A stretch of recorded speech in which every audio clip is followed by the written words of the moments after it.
യുദ്ധത്തിൻ്റെ 16-ാം അടിയന്തരം കടന്നുപോകുന്ന ഈ മാർച്ച് 15 രാത്രിയിൽ ലോകത്തിൻ്റെ സുപ്രധാന വിഷയമായി മാറിയിരിക്കുന്നത് മൃതദേഹങ്ങളോ രക്തച്ചൊരിച്ചിലോ ആയുധങ്ങൾ വർഷിച്ചുകൊണ്ട് ആളുകൾ ഭയപ്പെട്ട് ലോകത്ത് കഴിയുന്നതോ മാത്രമല്ല എന്ന് മനസ്സിലാക്കാൻ ഏറ്റവും പ്രധാനപ്പെട്ട കാര്യം സമ്പദ്ഘടനയാണ്, എണ്ണയാണ്, ഹോർമൂസ് കടലിടുക്കാണ് എന്ന രൂപത്തിലേക്ക് കാര്യങ്ങൾ തെളിഞ്ഞു വന്നിരിക്കുന്ന രാവാണ് ഇന്നിതാ നമ്മുടെ മുന്നിൽ.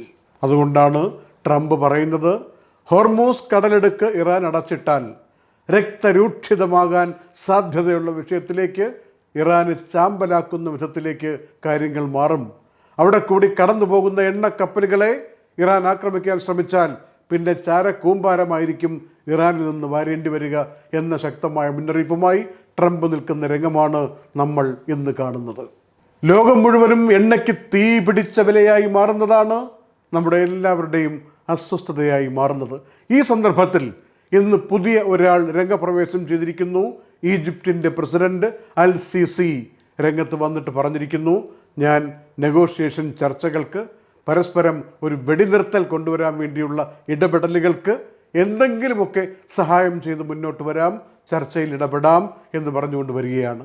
അതിൻ്റെ കാരണം പറഞ്ഞിരിക്കുന്നതും, ഇവിടെ ഹോർമൂസ് കടലിടുക്കിലൂടെ എണ്ണക്കപ്പലുകൾക്ക് അറേബ്യൻ ഗൾഫ് മേഖലയിൽ നിന്ന് ഒമാൻ ഗൾഫിൻ്റെ പ്രദേശത്തേക്ക് ഇറങ്ങാൻ പറ്റാതെ, അറബിക്കടലിലേക്ക് പോകാൻ പറ്റാതെ, തുടർന്ന് ഇന്ത്യൻ മഹാസമുദ്രത്തിൻ്റെ വലിയ വിശാലമായ വീതിയിലേക്ക് കടക്കാൻ പറ്റാതെ എണ്ണക്കമ്പോളം നിശ്ചലമാകുമ്പോൾ സ്വാഭാവികമായും അങ്ങ് അപ്പുറത്ത് വശത്തുള്ള ചെങ്കടലിൻ്റെ മറുകരയിൽ നിൽക്കുന്ന സുയസ് കനാലിലും പ്രശ്നങ്ങളുണ്ടാവാം. അതാണ് LCCയെ ചൊടിപ്പിച്ചിരിക്കുന്നത് എന്ന് ഇന്നത്തെ അദ്ദേഹത്തിൻ്റെ പ്രസ്താവനയിൽ നിന്ന് ബോധ്യമാവുകയാണ്. ഈജിപ്തിലേക്കുള്ള ടൂറിസം തകർന്നുകൊണ്ടിരിക്കുന്നു, ട്രേഡ് ഇല്ലാതായിക്കൊണ്ടിരിക്കുന്നു, സുയസ് കനാലിലൂടെയുള്ള കപ്പൽ കടന്നു പോകുന്നതിൻ്റെ എണ്ണവും അളവുമെല്ലാം കുറഞ്ഞുകൊണ്ടിരിക്കുന്നു, വരുമാനം കുറയും. അതുകൊണ്ടാണ് ഇടപെട്ടുകൊണ്ട് എങ്ങനെയെങ്കിലും രമ്യതയിൽ ഇനിയെങ്കിലും പോകാൻ പറ്റുമോ, ഈ 17-ാം ദിവസം മുതലെങ്കിലും പോകാൻ പറ്റുമോ എന്ന് LCC അന്വേഷിക്കുന്നതെന്നും ഇത് സംബന്ധിച്ച റിപ്പോർട്ടുകളിൽ നിന്ന് വ്യക്തമാണ്.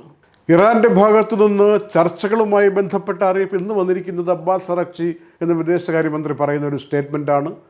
അമേരിക്കയുമായിട്ട് ചർച്ചയ്ക്കൊന്നും ഞങ്ങളില്ല, കാരണം ചർച്ച നടന്നുകൊണ്ടിരിക്കുമ്പോഴാണല്ലോ ഫെബ്രുവരി 28 രാവിലെ ആക്രമണം നടത്തിയത്. അതുകൊണ്ട് ചർച്ചയിലൊന്നും വലിയ വിശ്വാസമില്ല എന്ന കാര്യം അബ്ബാസ് പറഞ്ഞിരിക്കുകയാണ്.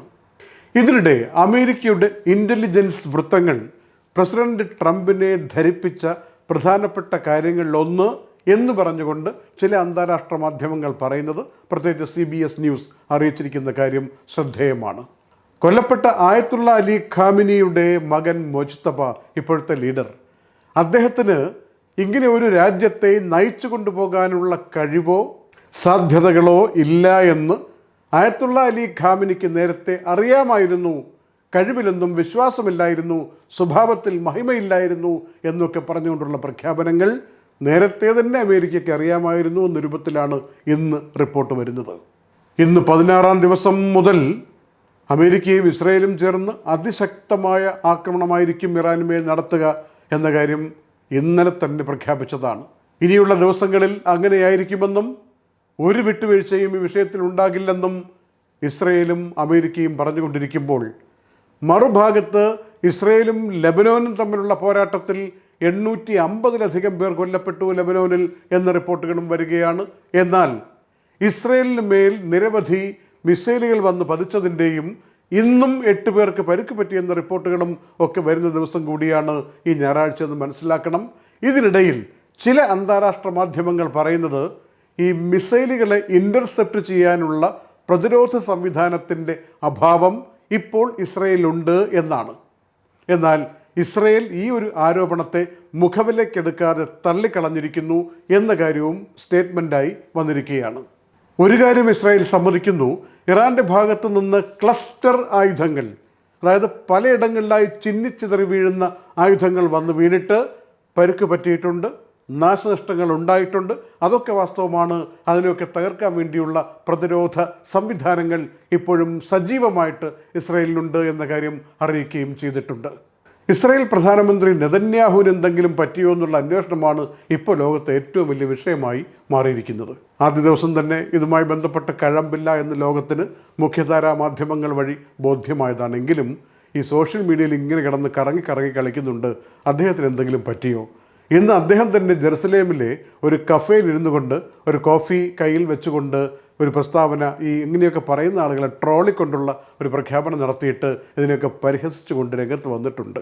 അതെ, ഞാൻ മരിച്ചു എന്നാണ് നിങ്ങൾ കരുതുന്നതെങ്കിൽ I am dead for coffee എന്ന ഒരു പരിഹാസ പ്രയോഗമാണ്.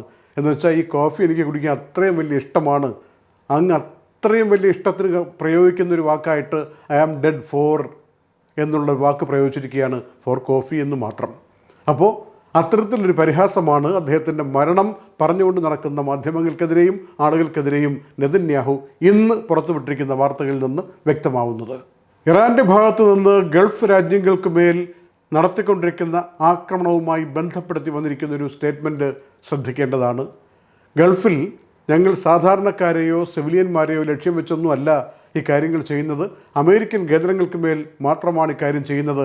പക്ഷേ എങ്ങനെയാണ് ഈ തെറ്റിപ്പോയി പലയിടങ്ങളിലേക്ക് വീഴുന്നത് സംബന്ധിച്ച വാർത്ത വരുന്നത്, അത് നമുക്ക് സംയുക്തമായിട്ട് അന്വേഷിക്കാം എന്ന രൂപത്തിൽ ഒരു പ്രഖ്യാപനം നടത്തിക്കൊണ്ട് അബ്ബാസ് അറക്ചി എന്ന വിദേശകാര്യമന്ത്രി രംഗത്ത് വന്നിരിക്കുകയാണ്. ഇന്ന് മാർച്ച് 15 UAE നിന്ന് പുറത്തു വരുന്ന ഔദ്യോഗിക റിപ്പോർട്ട് അതനുസരിച്ച് കഴിഞ്ഞ ദിവസങ്ങളെക്കാൾ വളരെ കുറവാണ് ഇന്ന് ഇൻ്റർസെപ്റ്റ് ചെയ്ത ആയുധങ്ങളുടെ, മിസൈലുകളുടെ, ഡ്രോണുകളുടെ എണ്ണമായിട്ട് പുറത്തു വന്നിരിക്കുന്ന കണക്ക്. അത് ആശ്വാസം പകരുന്ന കണക്ക് തന്നെയാണ്. 4 മിസൈലുകളും 6 ഡ്രോണുകളുമാണ് ഇന്ന് ഇൻ്റർസെപ്റ്റ് ചെയ്തിരിക്കുന്നത്. പക്ഷേ മൊത്തം കണക്ക് നോക്കുമ്പോൾ 1900-ലധികം ഈ ഡ്രോണുകളും മിസൈലുകളും, അതായത് ബാലിസ്റ്റിക് മിസൈലുകളും ക്രൂയിസ് മിസൈലുകളും ഡ്രോണുകളും ഒക്കെയായിട്ട് 1900-ലധികം ആയുധങ്ങളെയാണ് UAE അതിശക്തമായി നിർവീര്യമാക്കിയത് എന്ന കാര്യം കൂടി പ്രത്യേകം മനസ്സിലാക്കേണ്ടതുണ്ട്. മൊത്തത്തിൽ 6 പേർ മരിക്കുകയും 142 പേർക്ക് പരുക്ക് പറ്റുകയും ചെയ്തു UAE-യിൽ എന്നാണ് ഔദ്യോഗികമായ കണക്ക് പുറത്തു വന്നിരിക്കുന്നത്. ഈ കൂട്ടത്തിൽ UAE-യുടെ നയം നമ്മളൊന്ന് പ്രത്യേകിച്ച് മനസ്സിലാക്കുകയും ലോകം മുഴുവൻ അറിയിക്കുകയും വേണം. ജനങ്ങളാണ് ആദ്യം എന്ന പ്രഖ്യാപനം, പീപ്പിൾ ഫസ്റ്റ്. അതിനുവേണ്ടി ഏത് തരത്തിലുള്ള കോംപ്രമൈസും ചെയ്തുകൊണ്ട് UAE ജനങ്ങളെ പ്രൊട്ടക്റ്റ് ചെയ്യാൻ, ഒരു ഉദാഹരണം പറഞ്ഞാൽ, ഇപ്പോൾ UAE-യിൽ നിന്ന് പുറത്ത് പല രാജ്യങ്ങളിലായി കുടുങ്ങിക്കിടപ്പുള്ള, തിരിച്ചു വരാൻ പറ്റാതെ കിടക്കുന്ന പല ആളുകളെയും കൊണ്ടുവരാൻ വേണ്ടി വിവിധ ഡിപ്പാർട്ട്മെൻറ്റുകളുമായിട്ടൊക്കെ സംയോജിപ്പിച്ച ഒരു പ്രവർത്തനം വഴി ആയിരക്കണക്കിന് ആളുകളെ തിരിച്ചു കൊണ്ടുവന്നിരിക്കുകയാണ്. ഫസ്റ്റ് പ്രിഫറൻസ് സ്വാഭാവികമായും ഗോൾഡൻ വിസക്കാർക്ക്, പിന്നെ റെസിഡൻസ് വിസ ഉള്ളവർക്ക്, അങ്ങനെയൊക്കെ പല കാറ്റഗറിയിലുള്ള ആൾക്കാരെ തിരിച്ചു കൊണ്ടുവരാൻ വേണ്ടിയുള്ള പ്രത്യേക അറേഞ്ച്മെൻറ്റുകൾ UAE നടത്തിയിരിക്കുന്നു. ഇത് മഹാമാരിയുടെ ഘട്ടത്തിൽ 2020-ലും 2021-ലും 2022-ലുമൊക്കെ അനിവാര്യമായ രൂപത്തിൽ ആളുകളെ തിരിച്ചു കൊണ്ടുവരാൻ വേണ്ടി UAE നടത്തിയ പ്രശംസനീയമായ കാര്യങ്ങൾ നമ്മളൊന്ന് തിരിച്ചറിയണം.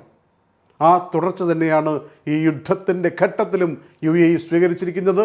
ജനങ്ങളാണ് ആദ്യം, പീപ്പിൾ ഫസ്റ്റ് എന്ന പോളിസിക്കാണ് വലിയ പ്രാധാന്യം കൊടുത്തിരിക്കുന്നത് എന്നതും ബോധ്യമാവുകയാണ് വീണ്ടും വീണ്ടും. ഇതിനിടയിൽ UAE പ്രസിഡന്റിൻ്റെ ഡിപ്ലോമാറ്റിക് അഡ്വൈസറായിട്ടുള്ള ഡോക്ടർ അൻവർ ഗർഗാഷ് പറഞ്ഞിരിക്കുന്ന വളരെ ധീരമായിട്ടുള്ള കാര്യങ്ങൾ കഴിഞ്ഞ ദിവസവും നമ്മൾ വിശകലനം ചെയ്തു. പുതുതായിട്ട് അദ്ദേഹത്തിൻ്റെ എക്സിലൂടെ പുറത്തു വന്നിരിക്കുന്ന വിവരങ്ങൾ, ഈ ഇറാൻ പറയുന്നുണ്ടല്ലോ ഗൾഫ് മേഖലയുടെ അഗ്രഷൻ കാരണമാണ് തങ്ങൾ തിരിച്ചടിക്കുന്നത്, പക്ഷേ അങ്ങനെ ഒരു കാര്യത്തിന് യാതൊരു പ്രസക്തിയുമില്ല എന്ന് അത്തരം പ്രയോഗങ്ങളെ തൃണവൽഗണിച്ചുകൊണ്ടും അവഗണിച്ചുകൊണ്ടും ഡോക്ടർ അൻവർ ഗർഗാഷ് വളരെ വ്യക്തമായി നമുക്ക് പറഞ്ഞു തരികയാണ്. ഒരിക്കലും UAE-യുടെ ആകാശം, UAE-യുടെ കര, UAE-യുടെ കടൽ ഇതൊന്നും ഇറാനെ ആക്രമിക്കാൻ വേണ്ടി ആർക്കും വിട്ടുകൊടുക്കില്ല എന്നുള്ളത് പ്രഖ്യാപിത നയമാണ്. ആ നയത്തിൽ ഒരു മാറ്റവും വരുത്തിയിട്ടില്ല. എന്നിട്ട് ഇവിടെ നിന്ന് അങ്ങോട്ട് ആക്രമണം ചെന്നു എന്നൊക്കെ പറയുന്ന കള്ളത്തരം എവിടെ നിന്ന് കിട്ടി എന്ന അർത്ഥത്തിൽ ഡോക്ടർ അൻവർ ഗർഗാഷ് ചോദിക്കുമ്പോൾ ലോകം മുഴുവനും അത് സമ്മതിക്കുകയാണ്, കൈയടിക്കുകയാണ്.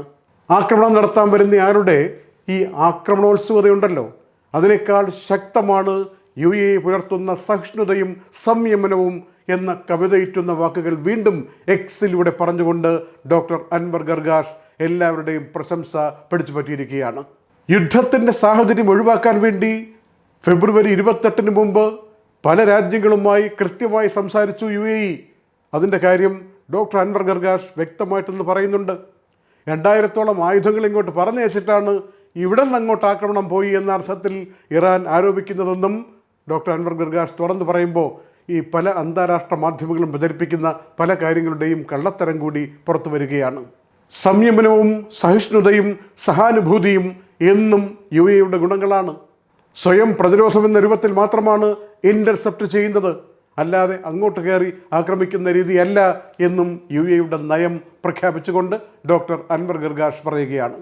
ഇതിനിടയിൽ ഇന്ത്യയുടെ വിദേശകാര്യമന്ത്രി UAEയുടെ വിദേശകാര്യമന്ത്രിയുമായി മിഡിൽ ഈസ്റ്റിലെ ഇപ്പോഴത്തെ സാഹചര്യങ്ങളെക്കുറിച്ച് ചർച്ച നടത്തിയെന്ന റിപ്പോർട്ടും പുറത്തു വരികയാണ്. ഈ റമദാന്റെ 27ാം രാവിലേക്ക് പ്രവേശിക്കുന്ന സമയത്ത് യുദ്ധത്തിൻ്റെ 16 ദിവസങ്ങൾ കടന്നു പോകുമ്പോൾ ഈ മാർച്ച് 15 രാത്രിയിൽ ഉയർന്നു വരുന്ന ചില ശുഭപ്രതീക്ഷകൾക്കിടയിൽ ഇറാൻ പ്രധാനമായും ഗൾഫ് മേഖലയിൽ ചെയ്തു കൂട്ടിയ കാര്യങ്ങൾക്ക് മേൽ ഒരു പുനർവിചിന്തനം നടത്താമെന്ന ധാരണ വെച്ചുകൊണ്ടുള്ള സൂചന നൽകിയ ദിവസമെന്ന രൂപത്തിൽ കൂടി നമ്മൾ കാണണം. അതാണ് എവിടെയൊക്കെ ഗൾഫിൽ ആക്രമണം നടത്തിയോ അതിനെക്കുറിച്ചെല്ലാം ഞങ്ങൾക്കിനി സംയുക്തമായിട്ടൊരു അന്വേഷണം നടത്തേണ്ടതുണ്ട് എന്ന കാര്യം പറഞ്ഞിരിക്കുന്നത്. ഈജിപ്തിൻ്റെ രംഗപ്രവേശം കൊണ്ട് എന്തെങ്കിലും മാറ്റങ്ങൾ വരുമോ എന്ന കാര്യം ആളുകൾ ഇന്ന് ഈ രാത്രി നോക്കിയിരിക്കുന്നു.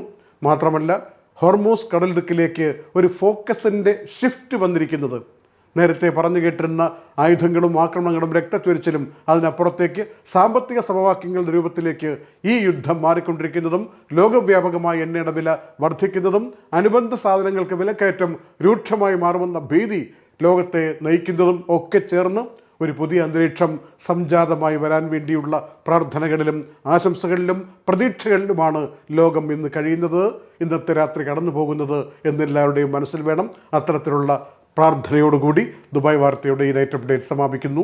നന്ദി.